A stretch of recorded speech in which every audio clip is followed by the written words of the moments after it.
Before we begin, drop a comment below with your country and what time it is right now where you're watching.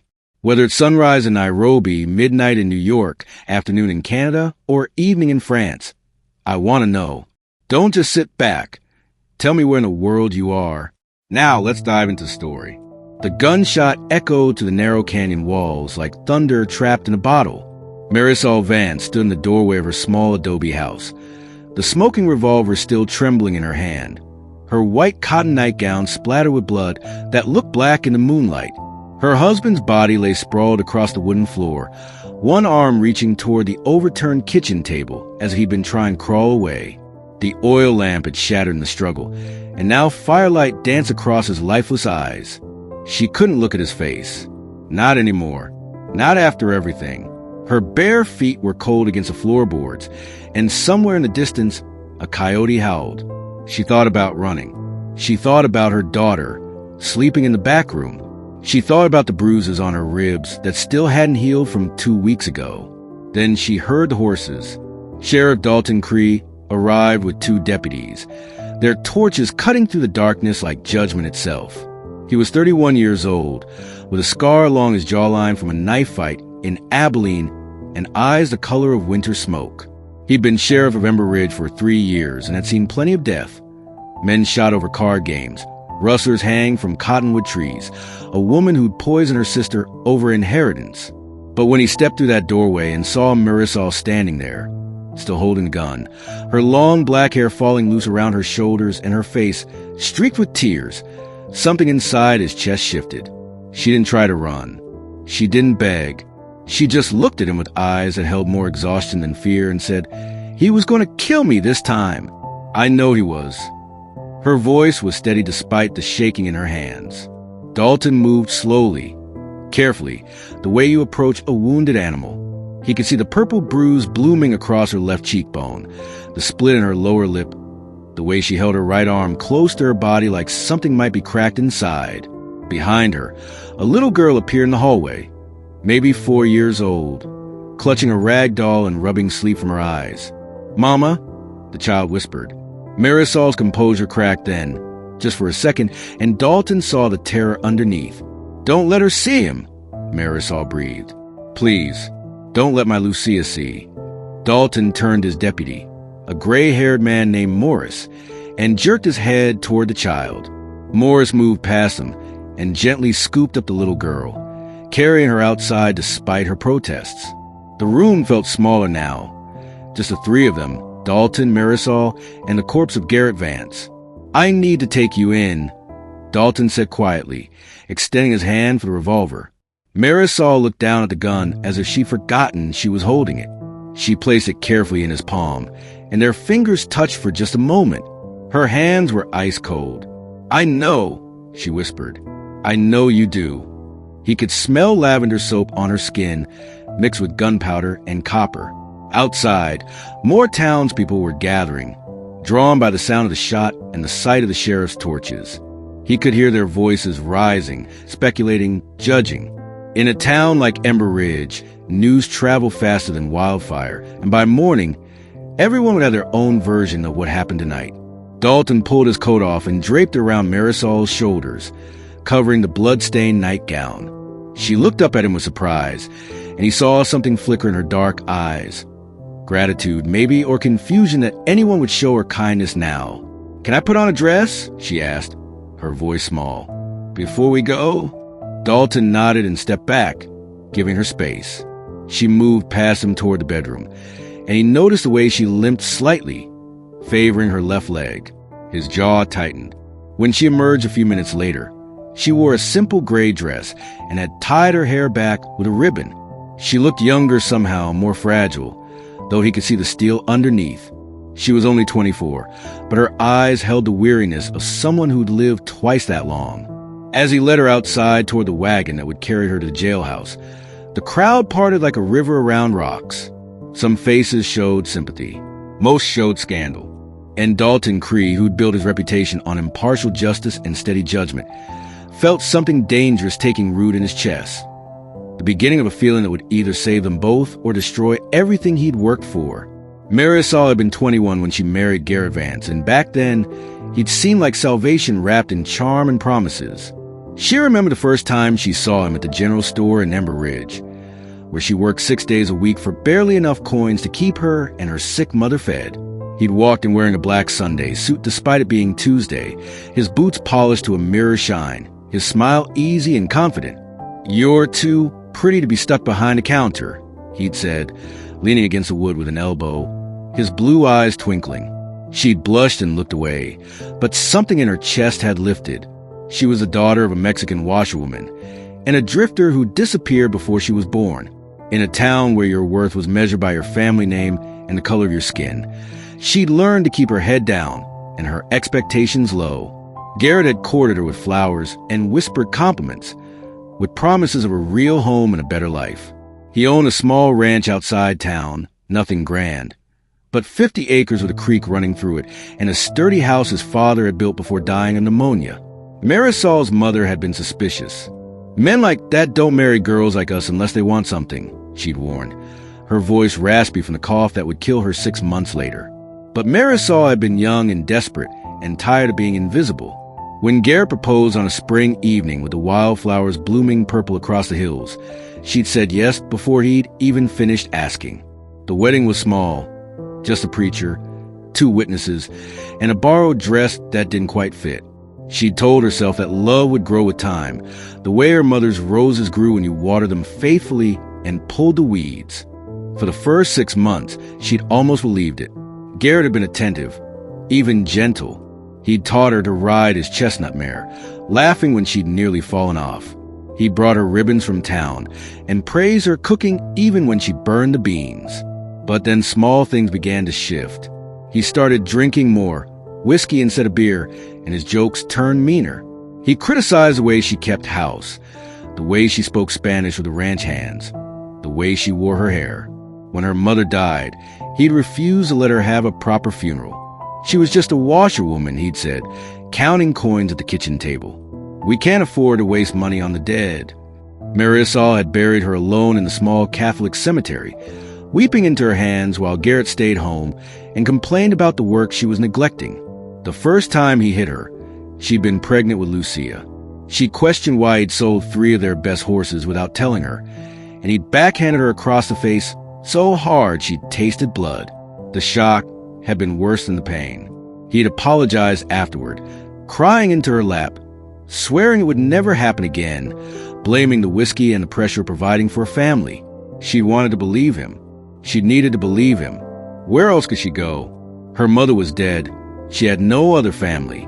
And in 1873 Arizona Territory, a woman alone with a baby had 2 choices: marry or starve. So she'd stayed. She'd learned to read his moods, to stay quiet when he was drinking, to hide money in a jar buried behind the chicken coop just in case.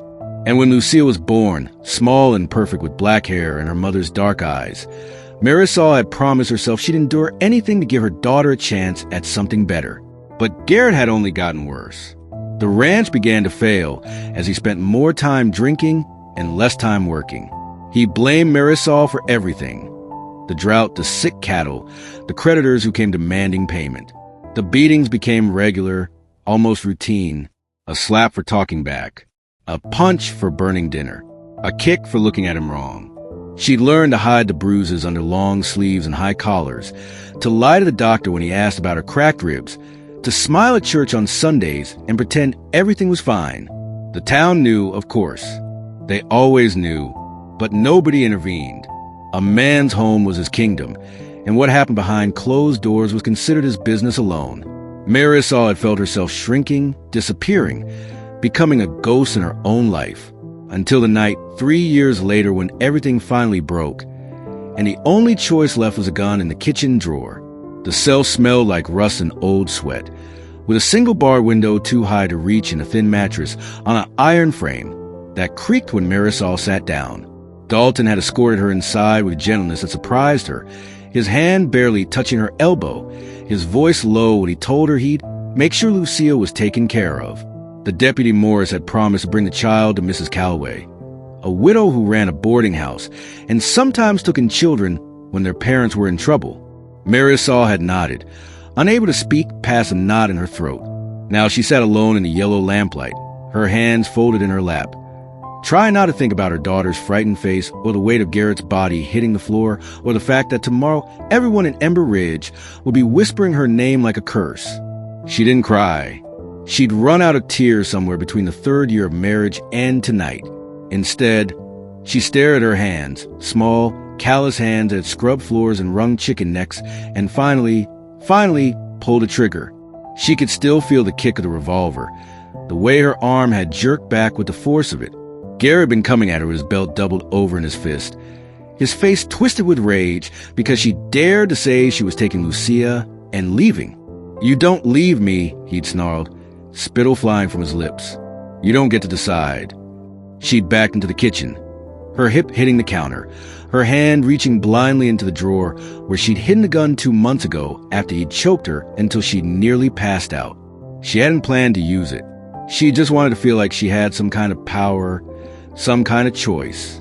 But when he'd raised that belt, when she'd seen the murder in his eyes and known with absolute certainty that this time he wouldn't stop until she was dead, her body had moved before her mind could catch up. The gun had felt heavy and foreign in her grip. "Don't," she'd said, her voice barely a whisper. He'd laughed, actually laughed, and kept coming. So she'd fired. The sound had been deafening in the small kitchen, and for a moment, neither of them had moved. Then Garrett had looked down at the red bloom spreading across his chest, his expression shifting from rage to confusion to something almost like surprise. He'd taken one stumbling step forward before collapsing. Marisol had stood there, frozen, watching him die, feeling nothing but a terrible, hollow relief. Now footsteps approached down the corridor, and Dalton appeared outside her, cell carrying a tray with a bowl of stew and a tin cup of water. He unlocked the door and stepped inside, setting the tray on the small table bolted to the wall. "You should eat something," he said quietly. Marisol looked at the food, but couldn't imagine swallowing. "Is Lucia safe?" she asked, her first word since they'd locked her in here. Dalton nodded. "Mrs. Calloway's got her, fed her some warm milk, and put her to bed in the room upstairs. She's asking for you, but she's safe." Marisol's eyes closed briefly, and some of the tension left her shoulders. "Thank you," she whispered. Dalton studied her face. The bruise on her cheek was turning purple now, and her lip was swollen where it had split. His jaw tightened. "How long?" he asked. She didn't pretend to misunderstand. 3 years. Since a few months after we married. The silence stretched between them, heavy with things neither of them knew how to say. Dalton had seen the evidence. The old scars on her arms when his coat had slipped, the way she flinched when he'd moved too quickly, the absolute absence of remorse in her eyes when she'd handed him the gun. He'd been sheriff long enough to know the difference between murder and survival, but the law didn't always see it that way. Arizona territory was still wild and rough, and judges were hard men who believed in property rights and a husband's authority over his household. A woman who killed her husband, no matter the reason, could hang. "The circuit judge will be here in 2 weeks," Dalton said finally. "Judge Blackwood. He's not known for leniency." Marisol nodded slowly, as if she'd expected nothing less. "Will they let me see Lucia before?" She couldn't finish the sentence. Dalton's hands curled into fists at his sides. "I'll make sure of it," he said, his voice rough. "I promise you that." He turned to leave, then stopped at the cell door, looking back at her. "Why didn't you leave?" he asked. It wasn't an accusation, just genuine confusion. "Why didn't you take your daughter and run?" Marisol met his eyes, and in that moment, Dalton saw the full weight of what she'd endured. The impossible calculations women like her had to make, the brutal math of survival. "With what money?" she said simply. "To where? I had no family, no skills that would earn me wages, and a 3-year-old child to feed. The nearest town is 40 miles through desert. Even if I'd made it, who would hire a Mexican woman with a baby and no husband? I'd have ended up in a brothel or dead in a ditch. At least at the ranch, Lucia had a roof and food." Her voice was matter-of-fact, without self-pity, and somehow that made it worse. Dalton had no answer for her. He stepped out of the cell and locked it behind him, but he didn't leave. He stood there in the corridor for a long time, listening to the sound of her breathing, and wondering how the hell he was to live with himself if they hanged her. By sunrise, Ember Ridge was divided. In the saloon, men clustered around tables arguing over whiskey and cards. Half of them knew Garrett Vance had been a mean drunk who beat his wife, but plenty of those same men believed that was a husband's right and none of their business. She murdered him in cold blood, said Tom Bradshaw, a cattle rancher with 3 wives buried in the cemetery. What's to stop your wife from shooting you next if we let her get away with it? Others weren't so sure. Old Pete, who'd worked as a ranch hand for Garrett 2 years back, shook his head. I seen him hit her once when she brought lunch out to Fields. Hit her so hard she couldn't stand up straight. Man was a bastard, plain and simple. The arguments went in circles, voices rising with each round of drinks, until the saloon keeper had to threaten to throw them all out. Meanwhile, the women of Ember Ridge gathered in parlors and church pews, their conversations quieter but no less fierce. Mrs. Calloway, who'd taken in little Lucia, stood firmly on Marisol's side. That girl's got bruises on top of bruises, she told the ladies' prayer circle, her voice sharp as broken glass. I helped her change into a nightgown last night, and her back looks like she's been whipped. Whatever happened in that house, Garrett Vance earned what he got. But not everyone agreed. Margaret Thornton, the mayor's wife with her pressed dresses and pearl brooch, sniffed disapprovingly. A wife's duty is to endure, not to murder. My mother endured worse from my father, and she never once raised a hand against him. That woman is a killer, and the fact that she's tried to use bruises as an excuse is disgraceful. Several women nodded along, their faces pinched with judgment, but there were others who said nothing in public yet lay awake at night, remembering their own bruises, their own terror, their own trapped desperation. Sarah Chun, who ran the laundry with her sister, had a husband who drank too much and sometimes used his fists. She'd looked at Marisol's story and seen herself, seen the future she might face if things got worse.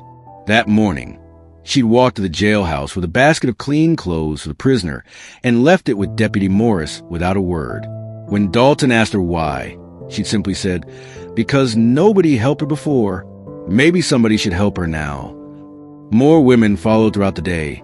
A loaf of bread here, a blanket there, small acts of defiance wrapped in silence.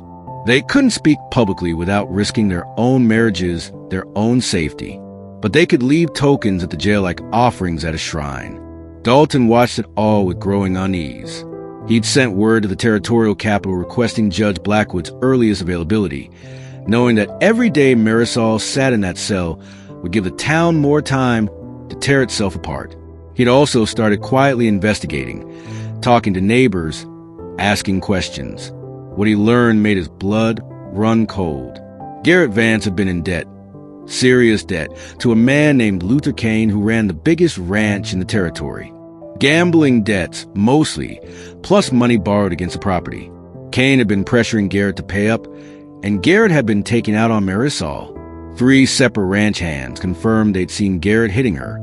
The doctor admitted he'd treated her twice for injuries she claimed came from falling, but he'd known better.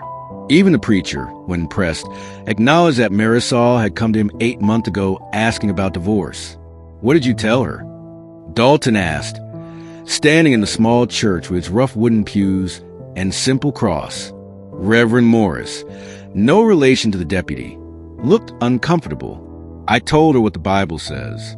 That marriage is sacred, that a wife should submit to her husband and pray for his soul. His voice was defensive. I told her to try harder to be a good wife. I thought if she just... He trailed off, unable to meet Dalton's eyes. Dalton felt disgust rise in his throat. You sent her back to a man who was beating her, he said, his voice dangerously quiet. You told her to try harder while he broke her ribs and split her lip and made her so desperate she had a gun in her kitchen. The Reverend's face went pale. I didn't know it was that bad, he whispered. But Dalton was already walking away, his boots echoing on the wooden floor, thinking about all the people who'd known and done nothing, and wondering if he was any better than them. The more Dalton dug, the uglier the picture became. Garrett Vance hadn't just been a drunk and a wife beater. He'd been a man drowning in secrets. 3 days after the shooting, Dalton rode out to the Vance ranch with Deputy Morris to inventory the property. The house was small and shabby, with peeling paint and a roof that needed repair.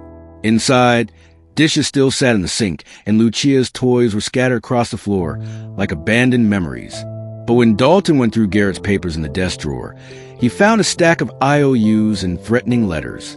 Luther Kane had loaned Garrett nearly $5,000 over the past 2 years, and the final letter was dated 2 days before the shooting. "Pay up by week's end, or I'll take the ranch and everything in it.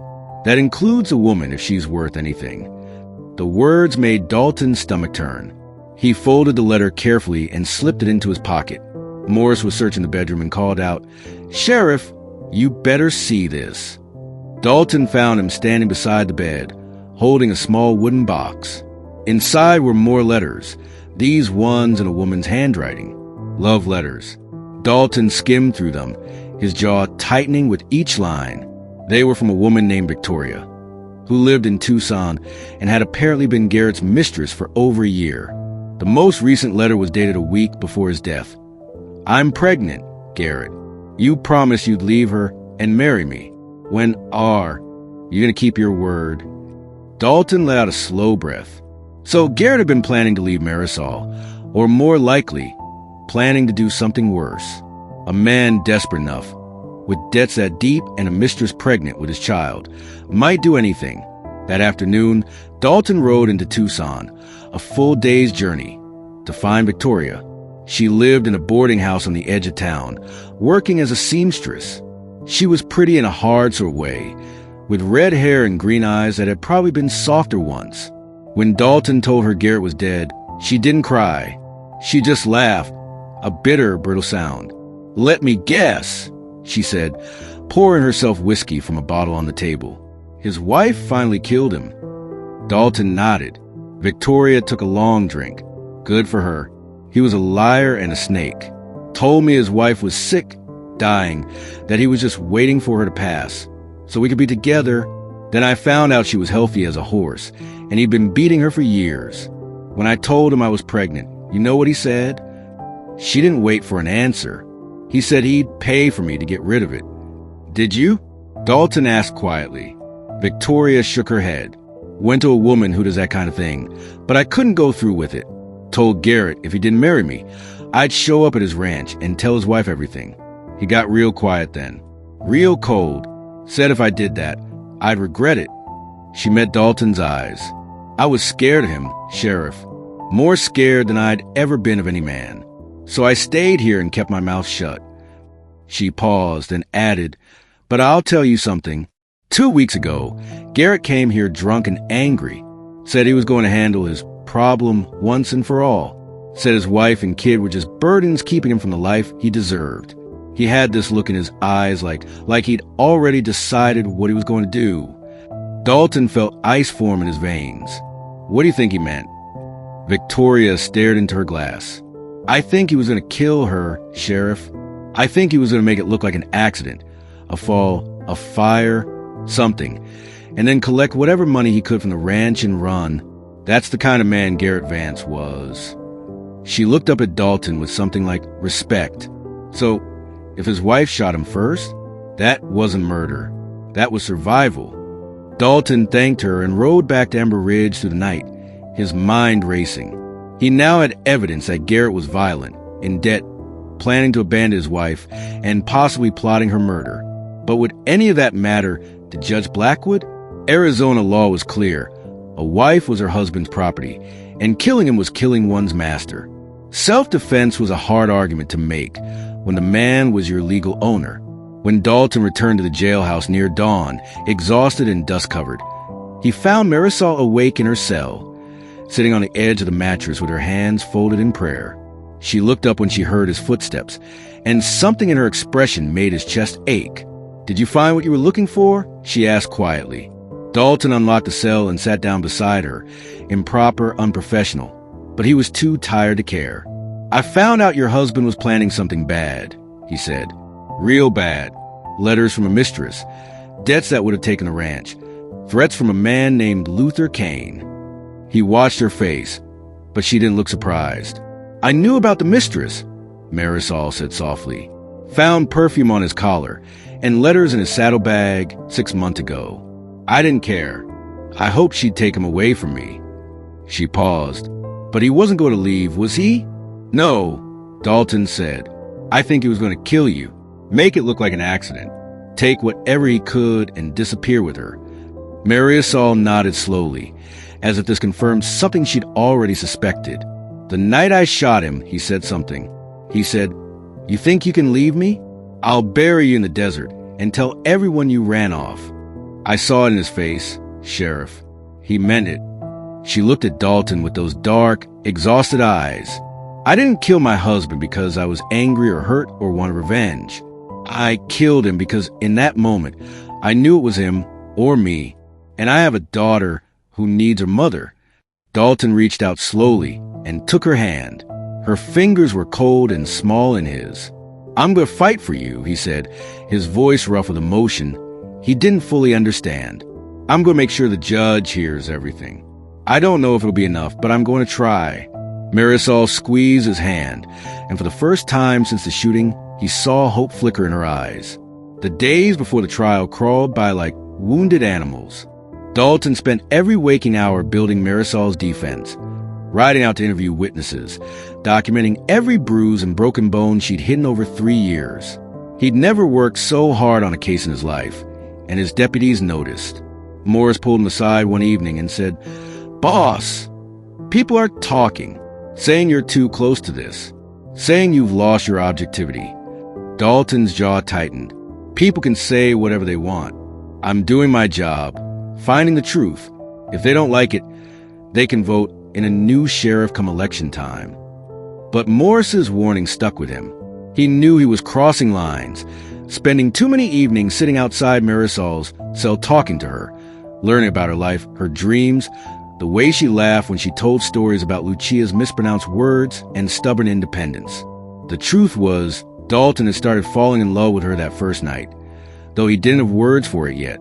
It was in the way she held her head high despite the shame people tried to pile on her, the way she never complained about the thin mattress or the bad food, the way her face lit up when Mrs. Calloway brought Lucia to visit, and the little girl pressed her face between the bars, calling "Mama, Mama." It was in her quiet strength, her refusal to apologize for surviving, her fierce love for her daughter that made her willing to face a noose if it meant Lucia would be safe. Dalton had never met anyone like her. The women he courted before had been soft and conventional, worried about propriety and dinner parties. Marisol was forged in fire, and he couldn't look away. But he wasn't the only one watching her. Luther Kane rode into town on a black stallion, flanked by 3 hired guns, and made it clear he had a vested interest in the trial's outcome. He visited the saloon and bought rounds for everyone, talking loudly about how Garrett Vance had been his friend and how women who killed their husbands needed to hang as an example. Kane was a big man, tall and thick through the shoulders, with cold gray eyes and a reputation for ruthlessness. He'd built his ranch on intimidation and wasn't shy about using violence when money didn't work. When Dalton confronted him outside the general store, Kane smiled like a wolf. "Just here to see justice done, Sheriff," he said, his voice smooth as oil. "Garrett owed me money. His widow should inherit his debts along with his property. I aim to collect." "She didn't inherit anything," Dalton said flatly. "The ranch is mortgaged to the bank. There's nothing left." Kane's smile widened. "Then maybe I'll settle for seeing her hang. That's worth something, don't you think? Making sure women know their place." The threat was barely veiled. Kane wanted Marisol convicted not just for revenge, but as a message to every other desperate woman in the territory. Step out of line, and this is what happens. Dalton felt rage boil in his gut, but he kept his voice level. "The law will decide what happens. Not you." Kane leaned in close, his breath smelling like cigars and contempt. "We'll see about that, Sheriff. We'll see if your law can stand up to what's right and proper." Then he turned and walked away, his spurs jangling, leaving Dalton standing in the dust with a sick feeling in his stomach. That night, someone threw a rock through the jailhouse window. It had a note tied to it, "Hang the murderess." Marisol barely flinched when the glass shattered, just pulled her blanket tighter, and moved to the far corner of the cell. Dalton boarded up the window and doubled the guard. But the message was clear. There were people in Ember Ridge who wanted her dead, and they weren't going to wait for the law to do it. He started sleeping in the office, his rifle within arm's reach, listening for footsteps in the night. Morris thought he was being paranoid. Nobody's going to storm a jailhouse, the deputy said. But Dalton had seen what mobs could do, had seen men lynch from tree branches because someone decided to skip the trial. He wasn't taking chances. Not with her. On the 8th day, Mrs. Calloway brought troubling news. Lucia had stopped eating. The little girl would sit at the table, staring at her plate, tears rolling down her cheeks, asking when her mama was coming home. "She's only 4, Mrs. Calloway said, her own eyes red from crying. "She doesn't understand why she can't see her mother. It's breaking her heart." Dalton arranged a longer visit, bringing Lucia to the jail in the evening when the streets were quiet. Marisol held her daughter through the bars, whispering promises she might not be able to keep, stroking her hair and singing soft Spanish lullabies. Watching them, Dalton made a decision. He didn't care what it cost him, his reputation, his badge, his own safety. He was going to save Marisol Vance. Not because it was his job, but because somewhere along the way, she'd become his reason for everything. And that terrified him more than anything Luther Kane could threaten. The circuit judge rolled into Ember Ridge on a Tuesday morning, riding in a dusty coach pulled by 4 gray horses. Judge Amos Blackwood was 63 years old, with white hair and a face carved from granite. He'd been administering territorial law for 20 years and had a reputation for harsh sentences and rigid interpretation of statutes. Men who came before him for horse theft usually hanged. Women who came before him for anything involving their husbands usually fared worse. Dalton met him at the hotel with all the evidence he'd gathered, witness statements, letters from Victoria, the doctor's records of Marisol's injuries, the threatening note from Luther Kane. Judge Blackwood took it all without comment, his expression unreadable behind his wire-rimmed spectacles.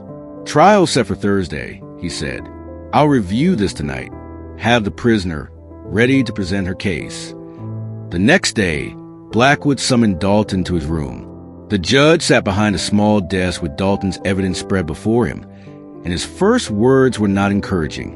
"Sheriff Cree, you compiled a thorough investigation, but I have to tell you, none of this changes the fundamental facts. A woman shot her husband in their home. Under territorial law, that's murder. Self-defense requires an immediate threat.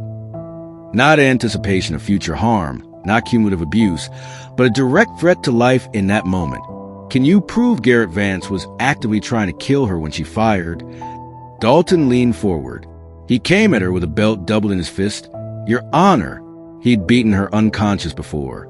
She had every reason to believe he'd kill her. Blackwood shook his head. "A belt isn't a lethal weapon. A man has the right to discipline his wife within his own home. If she feared for her life, her legal recourse was to leave, not to kill." "She couldn't leave," Dalton said, his voice rising despite his effort to stay calm. "She had no money, no family, a small child. Where was she supposed to go?" Blackwood looked at him with something like pity. "Sheriff, I understand you have sympathy for this woman, but the law is the law. If we allow wives to kill their husbands simply because they were treated harshly, we open the door to chaos. Marriage is a sacred institution. A husband's authority must be respected. The abuse she suffered, while regrettable, does not justify murder." Dalton felt his hands curl into fists. "So she should have just let him kill her? That's what you're saying." Blackwood stood, signaling the meeting was over.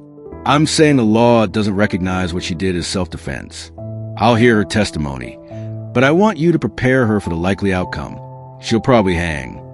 Dalton left the hotel feeling like he'd been kicked in the chest. He went straight to the jail and told Marisol everything. She listened in silence, her face pale but composed. "I knew this would happen," she said quietly. "I knew from the beginning." She looked down at her hands, then back at Dalton. "Will you do something for me? When it's over, will you make sure Lucia goes to someone kind? Not to Garrett's brother or anyone from his family. They're all like him. Maybe Mrs. Calloway, if she'll take her, or someone who'll let her keep her name and remember that her mother loved her." Dalton couldn't stand it. He moved closer to the bars, his voice desperate. "It's not over yet. I'm going to testify. Morris will testify. Half the women in this town will testify. if I can convince them to find the courage, will make Blackwood see the truth. Marisol reached to the bars and touched his face, a gesture so unexpected and tender that Dalton froze. "You're a good man, Dalton Cree," she whispered. "Better than I deserve to find in all this darkness. But I've been preparing myself since the moment I pulled that trigger. I knew the price, and I paid it willingly, because at least Lucia won't grow up watching her father beat her mother. At least she'll know that sometimes you have to fight back, even when the world says you shouldn't." Her eyes were shining with unshed tears, but her voice was steady. "Promise me you'll tell her that. When she's old enough to understand, promise me you'll tell her that her mother wasn't a murderer. I was just a woman who refused to die quietly." Dalton took her hand and held it tight. "I promise," he said, his voice breaking. "But I also promise I'm not giving up. Not yet." That night, Dalton did something he'd never done before. He went to every woman in Ember Ridge who'd shown sympathy for Marisol. Sarah Chin at the laundry, Emma Rodriguez, who worked at the boarding house, even Margaret Thornton's daughter Claire, who'd left food at the jail despite her mother's disapproval. He asked them to testify at the trial, to stand up in front of Judge Blackwood and the whole town and tell the truth about what they'd seen, what they knew, what they'd endured themselves. Most of them refused, terrified of their husband's reactions, afraid of being cast out or beaten themselves. But 3 women said yes. 3 women found courage in Marisol's story and decided that silence was a worse sin than speaking up. Sarah Chun, whose husband had broken her arm last winter. Emma Rodriguez, whose first husband had killed himself rather than continue his violence, or so everyone believed. And surprisingly, Mrs. Calloway herself, who'd never married but had watched her own mother die at her father's hands when she was 16. The night before the trial, Dalton couldn't sleep. He sat in his office cleaning his rifle for the 3rd time, his mind racing through everything he'd say, every argument he'd make. Around midnight, he heard soft footsteps and looked up to find Marisol standing at her cell door, her hands wrapped around the bars. "Can't sleep either?" she asked. He shook his head. They stayed like that for a long time, just looking at each other across the darkness, and Dalton realized that somewhere in these past 2 weeks, his feelings had shifted from sympathy to something far more dangerous. He'd fallen in love with a woman who might hang in 2 days. And the worst part was, he thought she might love him back. He could see in the way she looked at him, the way her voice softened when she said his name, the way she touched his hand through the bars like he was something precious and rare. "If this goes wrong," Dalton said finally, his voice hoarse, "if Blackwood sentences you to hang, I want you to know something. You changed me. In 2 weeks, you changed everything I thought I understood about justice and law, and what's right. And if I have to watch them," his voice broke. He couldn't finish. Marisol's eyes filled with tears. "Don't," she whispered. "Don't make this harder than it already is. You have a life here, Dalton. You're a good sheriff. This town needs you. Don't throw that away from me." But Dalton was already shaking his head. "You think I can just go back to normal after this? You think I can arrest drunk cowboys and break up bar fights and pretend none of this mattered?" He stood and walked to her cell, pressing his forehead against the bars. "I love you," he said, the words tumbling out before he could stop them. "I know it's insane. I know it's impossible. But I love you, Marisol. And I'm not losing you without a fight." The courthouse was packed to overflowing. Every seat was filled, people standing along the walls, faces pressed against the windows outside. The whole territory seemed to have descended on Ember Ridge to witness the trial of the woman who'd killed her husband. Marisol sat at the defendant's table in a borrowed gray dress. Her hair pulled back severely, her hands folded in her lap. She looked small and fragile under the weight of all those staring eyes, but she kept her chin up. Dalton sat beside her, technically there as investigating officer, but really serving as her only defense since she couldn't afford a lawyer. Judge Blackwood entered and the room fell silent. He took his seat behind the bench, surveyed the crowd with stern disapproval and said, "Let's proceed." The prosecution was handled by District Attorney Warren Hayes, a thin man with slick back hair and a voice like a striking rattlesnake. He laid out the case with brutal efficiency. "Ladies and gentlemen, the facts are simple. On the night of August 14th, Marisol Vance shot and killed her husband, Garrett Vance, in their home. She has admitted to this killing. The gun was in her hand. His blood was on her clothes. This is not a mystery to be solved. This is a murder to be punished. The defendant will try to excuse her actions by claiming abuse, by claiming fear, by painting her husband as a monster. But I ask you to remember this. Garrett Vance is dead. He cannot defend himself against these accusations. And even if every word she says is true, the law is clear. A wife does not have the right to kill her husband. If she felt threatened, she should have sought help from the law. Instead, she took justice into her own hands, and now she must face the consequences. Hayes called his witnesses. Garrett's brother Thomas testified that Garrett was a good man who worked hard and loved his wife. Several of Garrett's drinking buddies testified they'd never seen him be violent. Luther Kane took the stand and painted a picture of Garrett as a friend who'd fallen on hard times, a man try his best who deserved better than a bullet. Through it all, Marisol sat motionless, her face blank, absorbing their lives like arrows she'd learned long ago not to flinch from. When Hayes finished, he turned to Judge Blackwood with theatrical satisfaction. Your Honor, the prosecution rests. This woman is a murderer. Nothing more, nothing less. We ask that she be sentenced to hang. Then it was Dalton's turn. He stood, his legs shaking slightly, and called his first witness, Dr. Edwin Foster, the town physician. Dr. Foster, how many times did you treat Marisol Vance for injuries during her marriage? The doctor, a gray-haired man with kind eyes, cleared his throat. 4 times that I documented. Twice for bruised ribs, once for a split lip and black eye, once for what I suspected was a hairline fracture in her left wrist. Dalton held up the medical records. And what explanation did Mrs. Vance give for these injuries? Dr. Foster looked uncomfortable. She said she'd fallen, that she was clumsy, but I knew she was lying. The pattern of bruising was consistent with someone being struck repeatedly. Dalton nodded. Did you report this to anyone? The doctor's face reddened. No, I didn't think it was my place.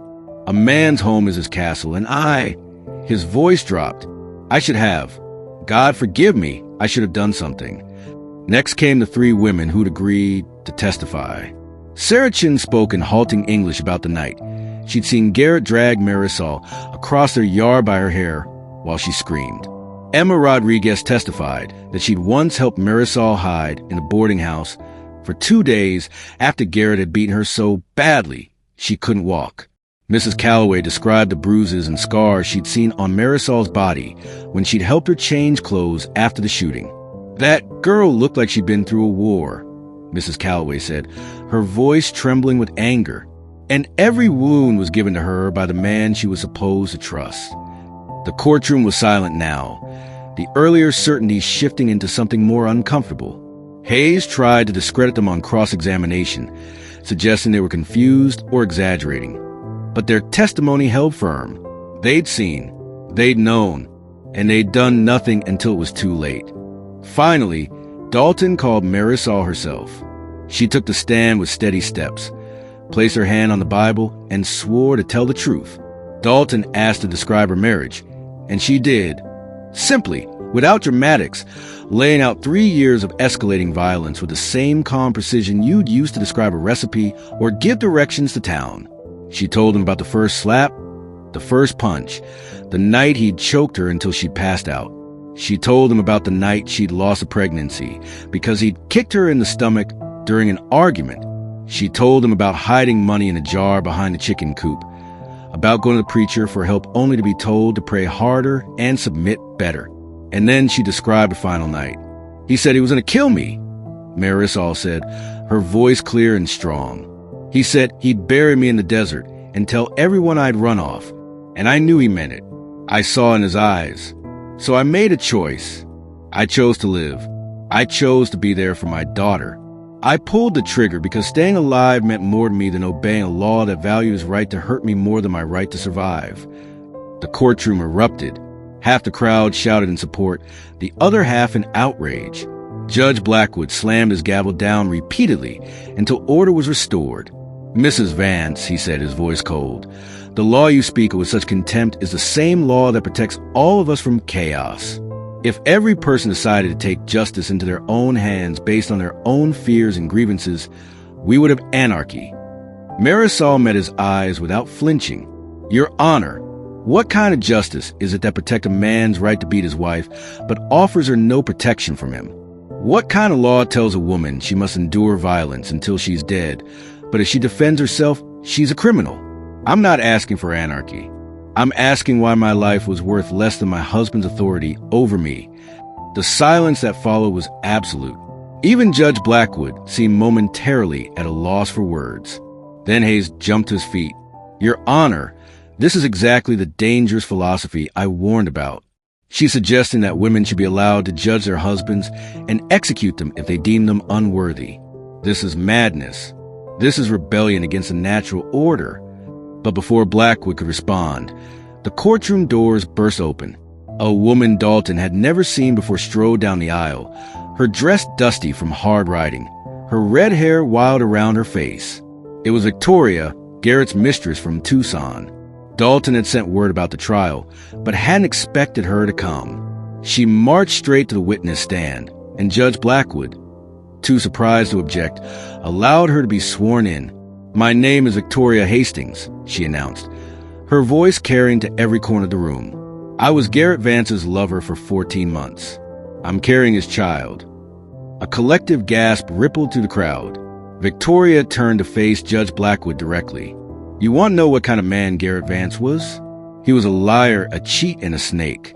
He told me his wife was dying, that he'd marry me as soon as she was gone. When I found out she was healthy, and he'd been beating her for years, I confronted him.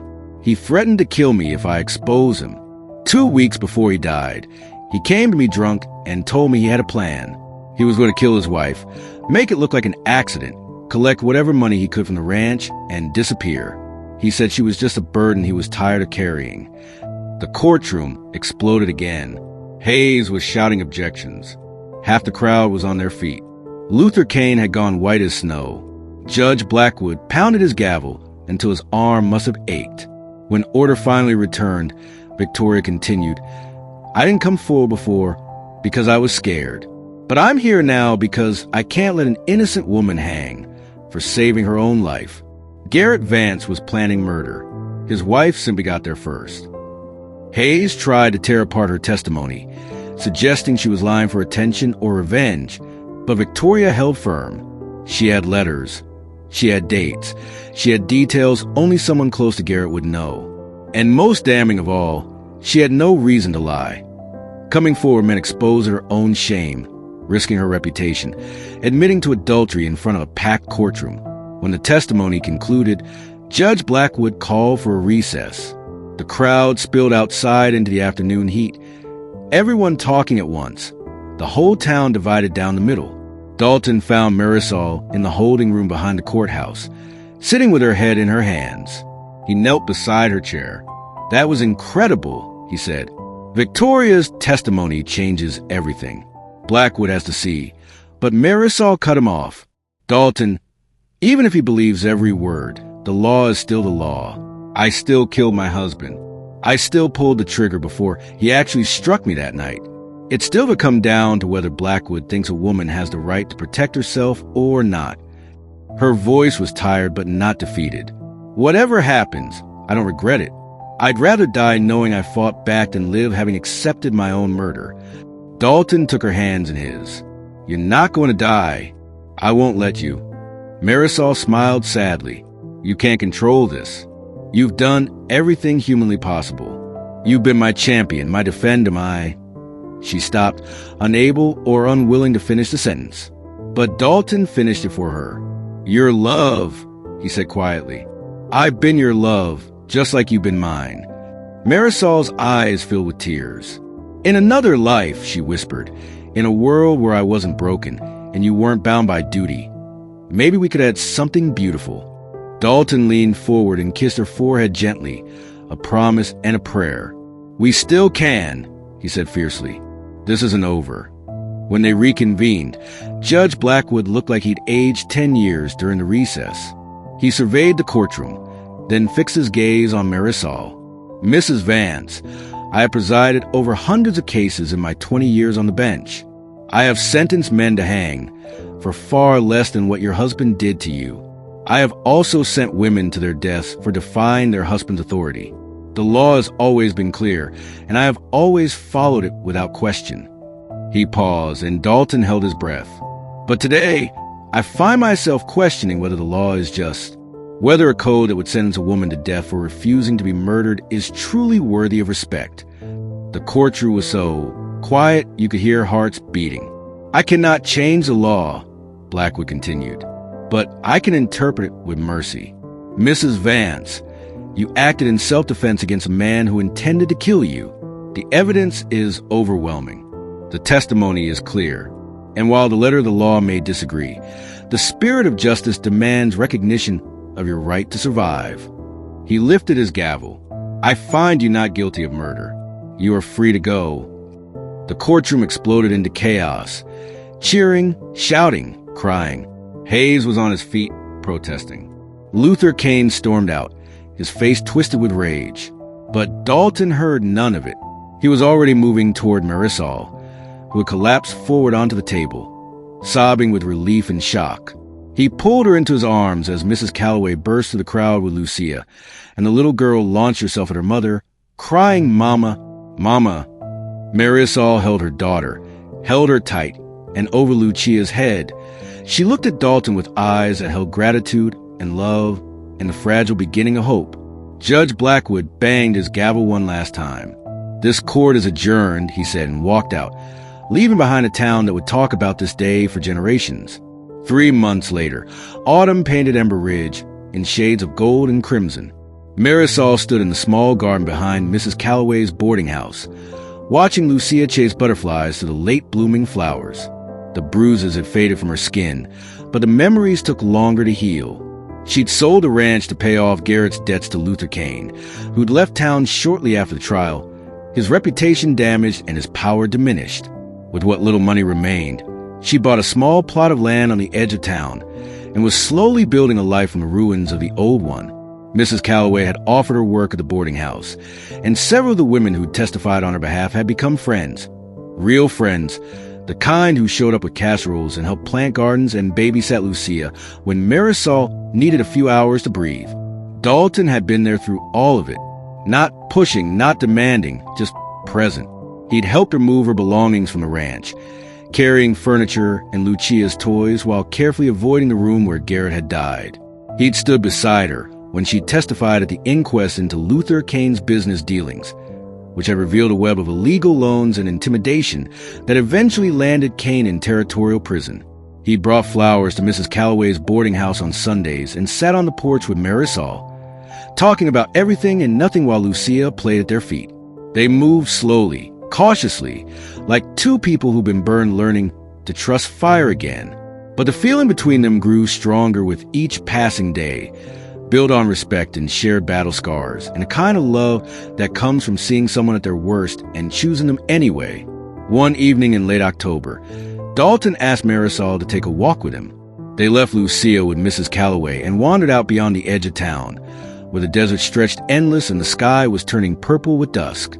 They walked in comfortable silence until they reached a small hill overlooking the valley.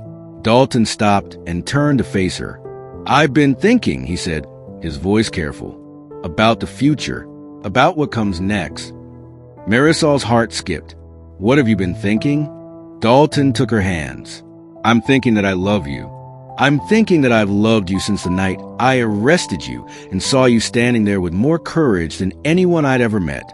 I'm thinking that Lucia needs a father who'll protect her, and you need a husband who'll honor you, and I want to be both those things if you'll let me." Marisol's eyes filled with tears, but this time they were good tears, clean tears. "Dalton, I'm not sure I know how to be a wife anymore. Garrett took so much from me. I'm not the same woman I was before him." Dalton cupped her face gently. "I don't want the woman you were before. I want the woman you are now. The one who survived, who fought back, who refused to let the world crush her. You're the strongest person I've ever known, Marisol. And I don't want to own you or control you or have authority over you. I want to stand beside you as an equal and build something together that neither of us could build alone." He reached into his pocket and pulled out a simple silver ring. "So I'm asking, not as your sheriff or your defender, but as a man who loves you, will you marry me?" Marisol looked at the ring, at his face, at the hope and fear mixed in his eyes. She thought about Garrett, about the years of violence, and the night she'd finally said enough. She thought about Judge Blackwood's verdict and Victoria's testimony, and all the women who'd found courage to speak. She thought about Lucia, who deserved to grow up seeing love that was kind instead of love that destroyed. And she thought about herself, about the girl who'd married too young and too desperate, and the woman she'd become through surviving. "Yes," she said, her voice steady and sure. "Yes, I'll marry you, but on one condition." Dalton waited, willing to agree to anything. "We tell Lucia the truth when she's old enough," Marisol said. "About what happened, about her father, about why I did what I did. I don't want her growing up with lies. I want her to know that sometimes you have to fight for your own life, and that's not wrong. That's survival." Dalton pulled her close and kissed her, soft and careful and full of promise. "We'll tell her everything," he agreed. "We'll raise her to be strong and brave like her mother. We'll teach her that she's worth protecting, that her voice matters, that nobody, not husband or father or judge or lawman, gets to decide her worth except herself." They stood there on that hill as the stars began to appear. Two scarred people who'd found each other in the darkness and decided to build toward light. Below them, Ember Ridge glowed with lantern light.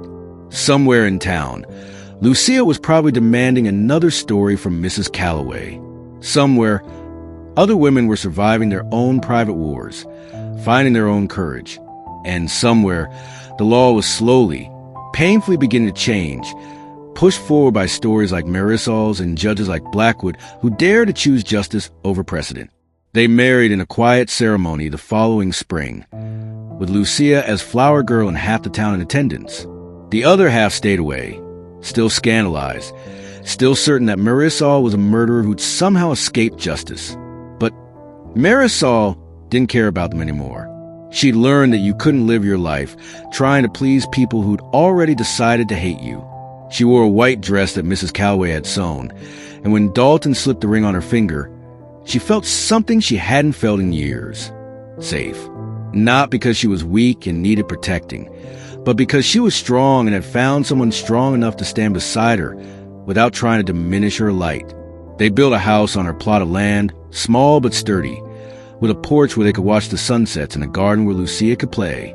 Dalton kept his job as sheriff, and Marisol started a small business doing seamstress work, her hands that had once pulled a trigger now creating beautiful things. Years passed. Lucia grew into a fierce, intelligent girl who asked hard questions and refused easy answers. When she was 12, they told her everything about Garrett, about the abuse, about the shooting, about the trial. She cried for the mother who'd suffered and the father she'd never really known. But when she was done crying, she hugged Marisol tight and said, "I'm glad you fought back, Mama. I'm glad you chose to live." Marisol held her daughter and wept finally, allowed herself to believe that maybe, just maybe, she'd done the right thing. That survival wasn't shameful. That protecting yourself wasn't murder. That sometimes the bravest thing a woman can do is refuse to die quietly. And in the years that followed, as territories became states and women began demanding rights and voices, as laws slowly changed and judges began recognizing that wives were people, not property, Marisol would think back to that night in 1873, when she was 24 years old and made an impossible choice. She'd paid for that choice with everything she had, but she'd also gained everything worth having: her life, her daughter, her freedom, and a love built on ashes that somehow grew into something beautiful. And that, she decided, was enough. That was more than enough. That was everything.